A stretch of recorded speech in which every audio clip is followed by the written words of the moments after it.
Well, good afternoon, everybody. Kind of a different day around here for a Tuesday. All our players are off with the election, and we visited about that a number of times and excited for our guys to be able to express their uh, opinions and views on the election and being able to vote. We had a practice on Sunday, coming off a long road trip, came back and had about an hour practice on Sunday evening.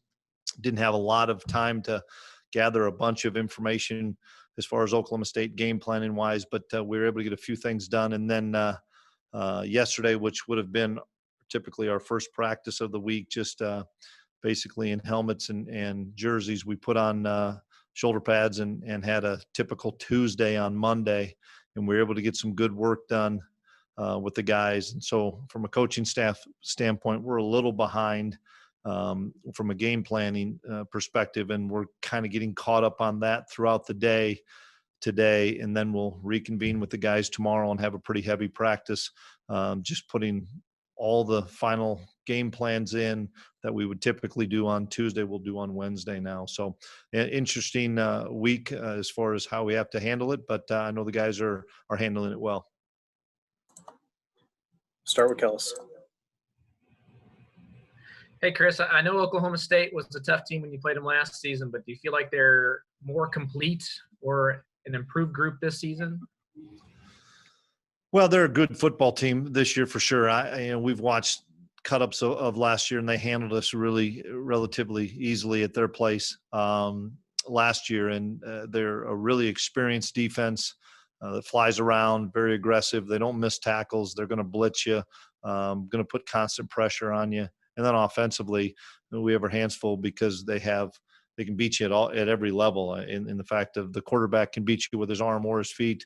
Two great running backs. One everybody knows about, but they have two very talented running backs. And then wide receiver. I think they have one of the best wide receivers in the country in Wallace. And so we have our hands full trying to come up with a great plan to be able to. You can't stop them. Just try to slow them down. Looking back at the West Virginia game, it seemed like they had pretty good success targeting the middle of the field against your defense. Did you feel that way? And maybe what would you attribute to their success? They had success kind of in whatever ways they wanted to be honest with you, Kellis. We didn't play very well, and give those guys credit.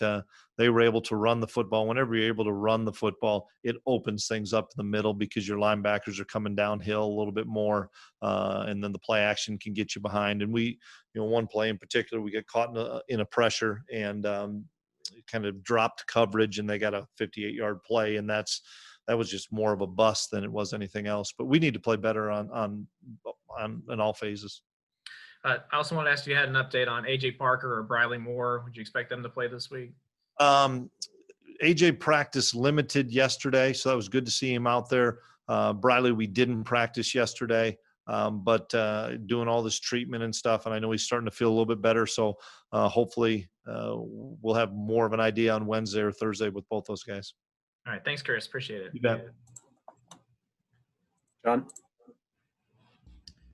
Yeah, Chris, after having some time to reflect on some of the issues on Saturday, is it easy to chalk that game up as, hey, that just wasn't our day, or is that more indicative of like some bigger picture problems going on that you guys have? Good question. I don't know.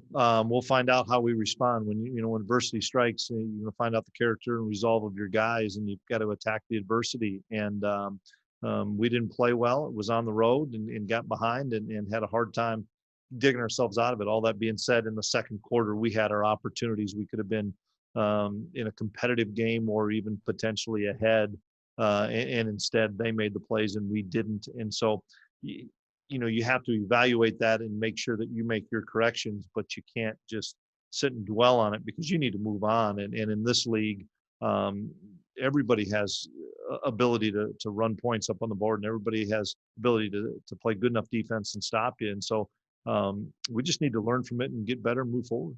I was going to ask about Deuce too. I know it was really the first game where he's been shut down like that this year. Was he totally himself or totally healthy in the game?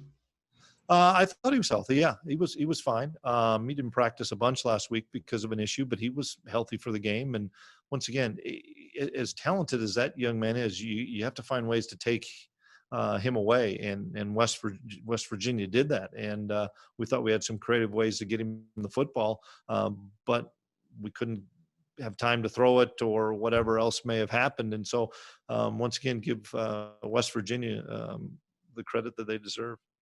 Appreciate it, Chris. Thanks. David?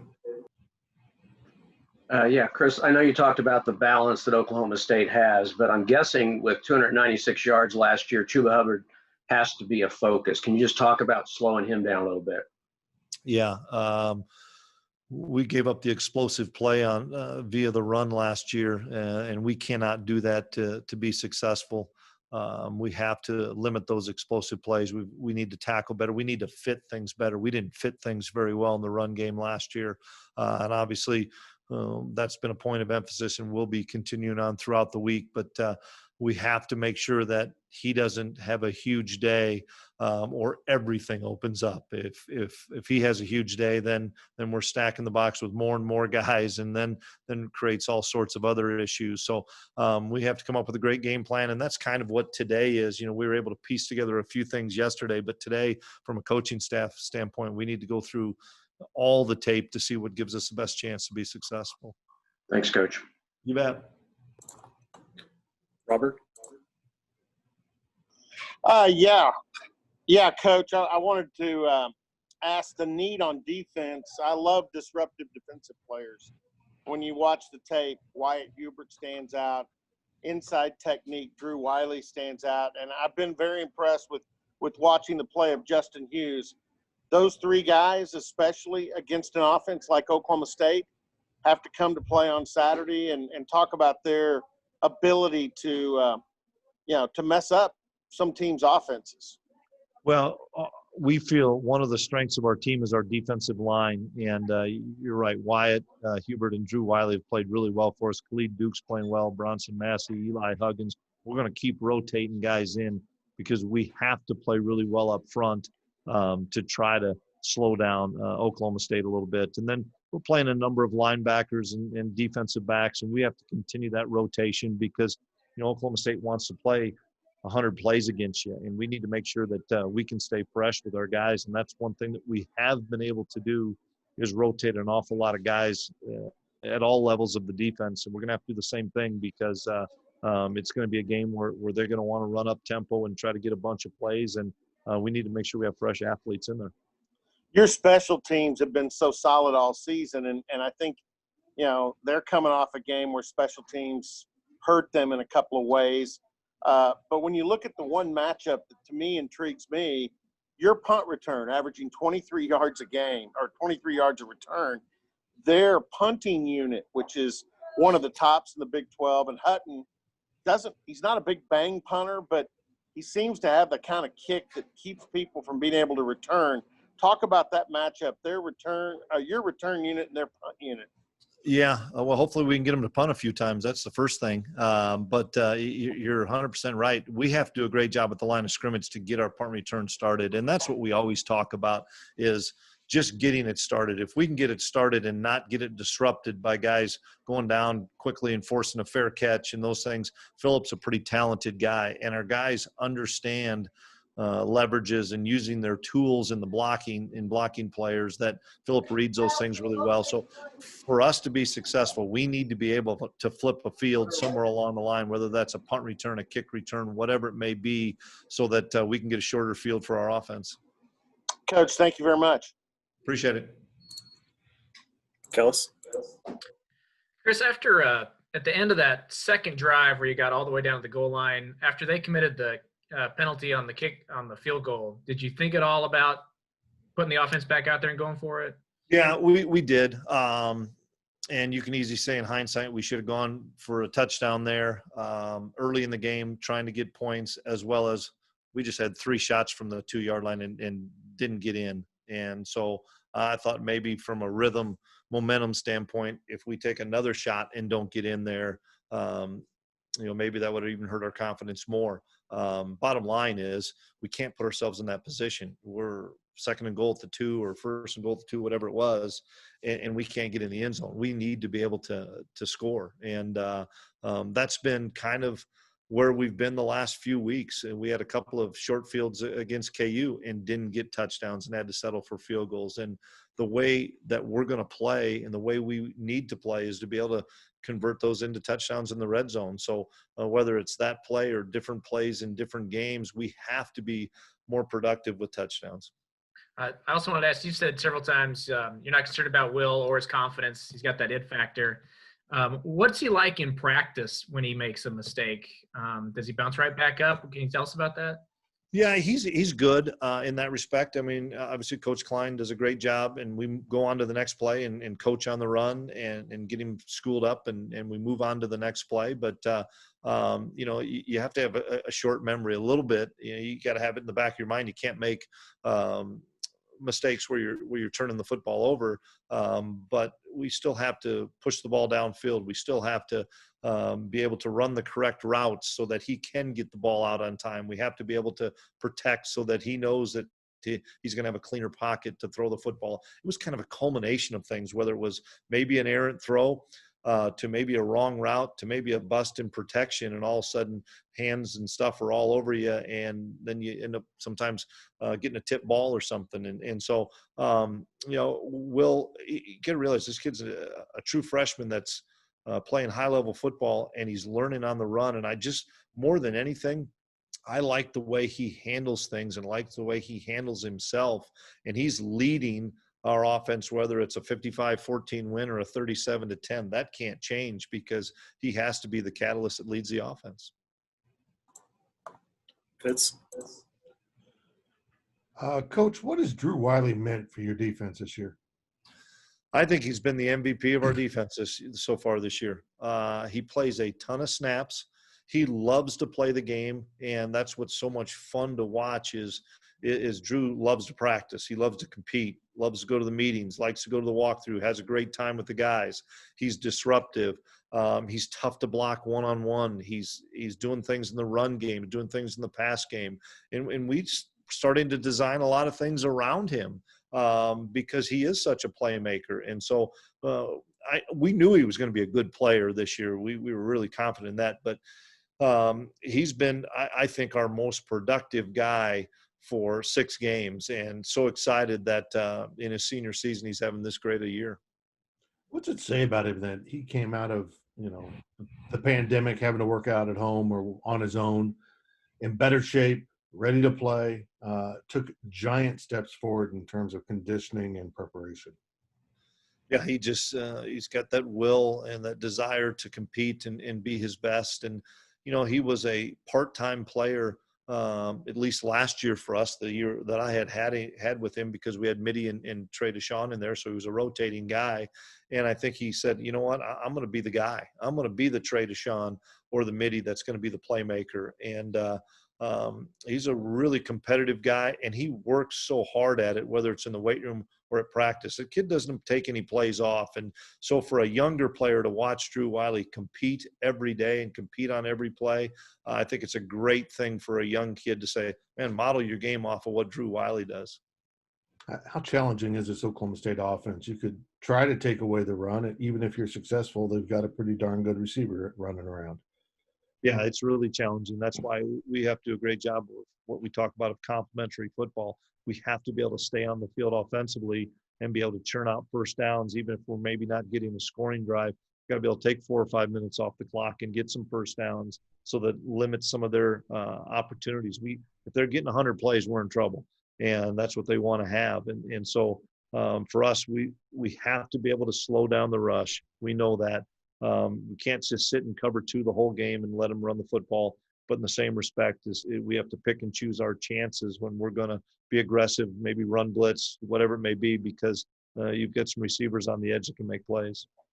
One final thing. I'm curious, did you sit in with Will Howard when he broke down the tape of the West Virginia game, and how did he take it, and what did he see? I'm getting a chance to visit with him a little bit today. I wasn't in the meeting with Coach Klein. At other engagements, but he and I always get a chance during the week to visit, and today's one of those days we're going to get a chance. Very good. Thank you, Coach. You bet. We got 3 hands raised. We'll do those last 3 here, starting with Adam. Coach, other than the interceptions in the last drive in the first half, you needed a touchdown against West Virginia. Then Will Howard stepped up with that big drive and with that big touchdown. pass. Just how promising would you say that drive was of Will? Well, it was good because he made some tight throws into some tight windows, and we were able to move the ball down the field in a 2-minute setting. And then I think the one thing that impressed me the most is they took all the short routes away because time was running out, and we were able to get behind on a post. And he didn't just say, well, I just got to keep methodically moving us down the field. He took a shot on the post and made a great throw. Malik got behind the corner, and it was great to see for the momentum. We just needed to keep that momentum. Our problem was they got the ball to start the second half, and it took 6 minutes off the clock and got a field goal, and we needed a quick stop to get the ball back to the offense so that we could maybe continue on with what we did, but we weren't able to do that. Derek? Yeah, Coach, you said so far Bradley Moore is not practicing this week, or so far he hasn't practiced, but is there anyone in that tight end room that's getting additional reps because of that?